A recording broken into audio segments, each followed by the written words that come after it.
Nagbigay ng magandang idea ang SH Defense ng Denmark, at bilang kanilang offer na rin sa Philippine Navy, ang isang module system, na magpapalakas sa mga darating na mga offshore patrol vessels, upang magkakaroon ito ng mas mataas na kakayahan tulad ng missile system, mine laying, anti-aircraft at anti-submarine. Ang tinutukoy ng SH Defense, ay ang kanilang cube module system, na common na ginagamit sa mga surface combatants ng kanilang Navy, ang Danish Navy, sa halos 3 dekada na. Ayon sa SH Defense, bagamat hindi magiging isang frigate ang mga offshore patrol vessels na ito kapag kinabitan ng mga modules na ito, ngunit napakaraming mga kakayahan na mabibigay ang cube module system na ito, tulad halimbawa ng karagdagang firepower, at self-protection ng barko. Bakit ba kailangan ng Philippine Navy ng mga cube module system na ito, at ano ang maitutulong nito, sa pagharap ng Philippine Navy sa mga banta nito sa West Philippine Sea? May magandang sagot dito si Peter Lee Isberg, ang SH Defense Area Sales Director dito sa Indo-Pacific. Ayon sa kanya, isa sa advantage ng cube module system, ay hindi alam ng iyong adversaries, kung ano ang meron sa loob ng iyong offshore patrol vessels, dahil ang mga mission modules mo o ang weapon system mo, ay nakatago sa loob ng container. Ang tanging makikita lamang ng iyong kaaway, ay isa kang offshore patrol vessel, ngunit di niya malalaman kung anong kakayahan meron ka, magbibigay ito sa kanila ng pagdadalawang isip na gumawa ng mga hakbang laban sa iyo. Dagdag pa ni Peter Lee Isberg, ang mga OPV ng Pilipinas kapag may cube module system, ay humanitarian and disaster response vessel ngayon, ngunit bukas ay isa na itong combat warships, na kargado ng firepower at defense modules. Ito ang pinagmamalaki ng SH Defense. Ang pagsilang ng cube module system, ay nagmula sa mga karanasan sa mga operations ng Royal Danish Navy, na gumamit ng mga modular mission container sa mga patrol vessel at frigate nito, sa loob ng mahabang panahon. Gayunpaman, ang mga module system na ito noon, ay hindi na standardize ang container size, at ang integration nito sa mga warships.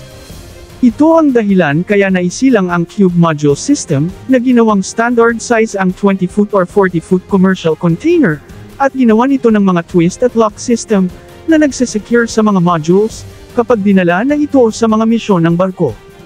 Ang mga container ng cube system, ay madali lamang ilipat, at ibahin ang posisyon, kaya makakagawa ka ng kahit anong configurations ng mga system, sa loob ng mga warships.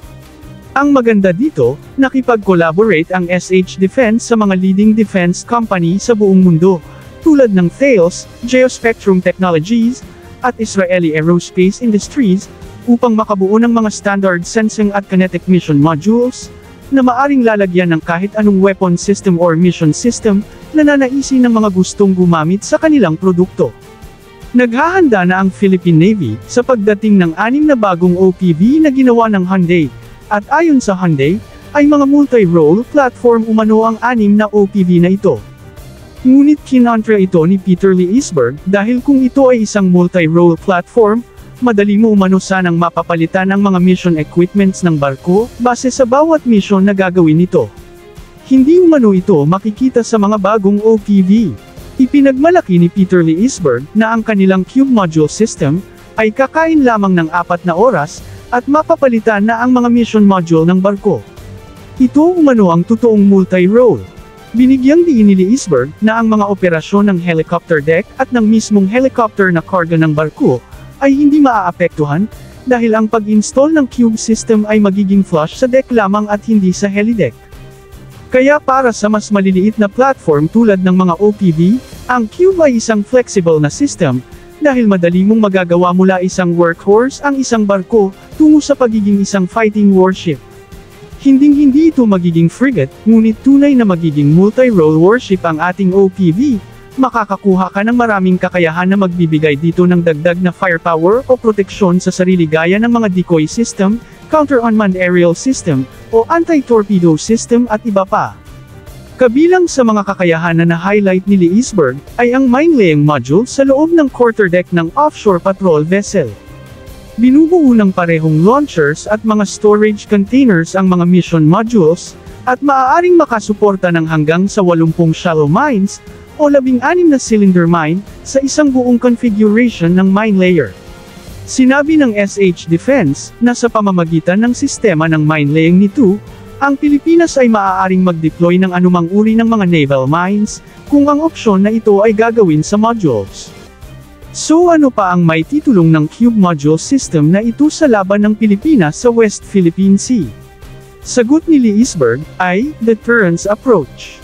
Ayon sa kanya, maaaring magkarga ng iba't ibang mga payload ang mga OPV ng ating Navy, tulad halimbawa ng deployment ng mga loitering munitions, combined air at missile defense mula halimbawa sa isang Barak missile module ng Israel, at closed-in weapon system gaya ng Millennium Gun.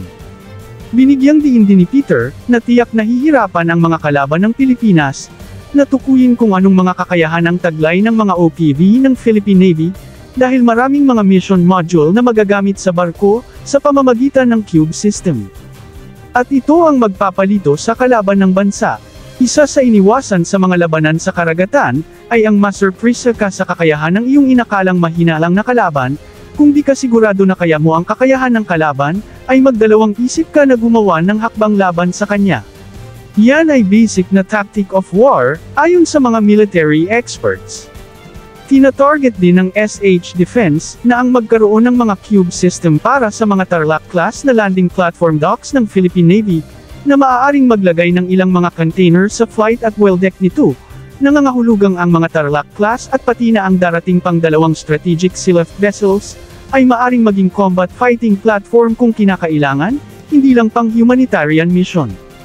Bukod pa dito, ang mga Coast Guard vessels ng Pilipinas, ay maaari ding magiging combat platform ng bansa sakaling may mangyayaring paglusob sa ating bansa.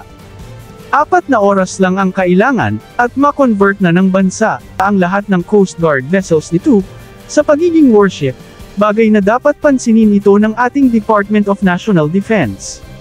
Tiwala ang SH Defense, na ang kanilang ino-offer ay mahirap tanggihan ng Pilipinas, dahil ang Cube Modular System lamang ang magbibigay sa Pilipinas, ng mga flexible capabilities sa lahat ng mga barko nito, at kung kinakailangan, ay maaring magiging combatants kahit ang mga Coast Guard vessels nito. 5 pang Magbanua-class patrol vessels ang darating sa bansa, na nangangahulugang 7 barko ng Coast Guard ang maaring ma-convert agad bilang surface combatants, kung kinakailangan ng panahon, isang malaking puwersa para sa isang bansang may maliit na military power.